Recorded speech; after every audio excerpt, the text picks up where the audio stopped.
Et si la sérénité, ce n'était pas du tout ce qu'on imagine? Aujourd'hui, on va explorer ensemble une idée assez fascinante, l'art de trouver la paix à l'intérieur de soi. Mais attention, pas en faisant le vide, non, plutôt en apprenant à remplir son esprit d'une autre manière. Allez, c'est parti, plongeons là-dedans. On commence avec la grande question, bien sûr. La paix intérieure, qu'est-ce que c'est au juste? Est-ce que c'est quand on n'a plus aucun problème? Le silence complet? Ou alors est-ce que ce serait pas plutôt quelque chose de plus subtil, une sorte de compétence qu'on pourrait développer même quand tout va de travers autour de nous? La réponse, vous allez voir, elle est assez surprenante. Et la voilà, la clé, la paix intérieure. Ce serait donc la capacité de ressentir de la gratitude dans chaque situation. Il faut vraiment s'arrêter sur ce mot, capacité. Ça veut dire que ce n'est pas un truc passif, un état qui nous tombe dessus par magie. Non, c'est une compétence active, quelque chose qu'on travaille, qu'on développe. Et ça, eh bien, ça change absolument tout. La sérénité ne dépend plus de l'extérieur, mais de notre regard. D'accord. Mais alors, comment on fait pour cultiver cette fameuse capacité? Eh bien, la toute première étape, c'est d'apprendre à trouver une accroche positive.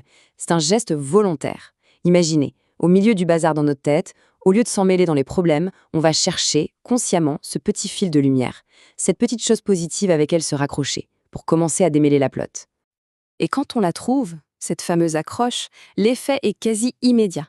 C'est décrit comme un éclair qui illumine notre esprit. Une sorte de prise de conscience soudaine. Attention, ce n'est pas juste de la pensée positive un peu naïve, c'est un vrai moment de clarté qui vient bousculer notre perspective et qui nous apprend quelque chose de fondamental sur la situation et sur nous-mêmes. En fait, tout ce processus, on peut le voir en 3 étapes, comme un petit voyage intérieur. Tout part d'une expérience, n'importe laquelle, bonne ou mauvaise. Ensuite, grâce à cette recherche de l'accroche positive, l'expérience brute se transforme en découverte. Et pour finir, chaque découverte nous offre un enseignement. C'est une alchimie toute simple qui peut vraiment transformer notre quotidien. Et le résultat de tout ça, le trésor au bout du chemin, c'est de trouver encore et encore une beauté, une bonté, un enseignement. Voilà le véritable carburant qui vient nourrir notre cœur et notre sérénité. On comprend alors que la paix intérieure, ce n'est pas une destination lointaine à atteindre, mais simplement la conséquence directe de la façon dont on choisit de regarder le monde, chaque jour. Et on termine sur cette invitation à la réflexion. Si on garde en tête ce cheminement, de l'expérience vers l'enseignement, la question qui se pose est la suivante. Quel enseignement vous attend aujourd'hui? Quelle petite beauté, quelle bonté pourriez-vous découvrir dans votre journée, là, maintenant? L'art de la sérénité, finalement, il commence peut-être tout simplement ici.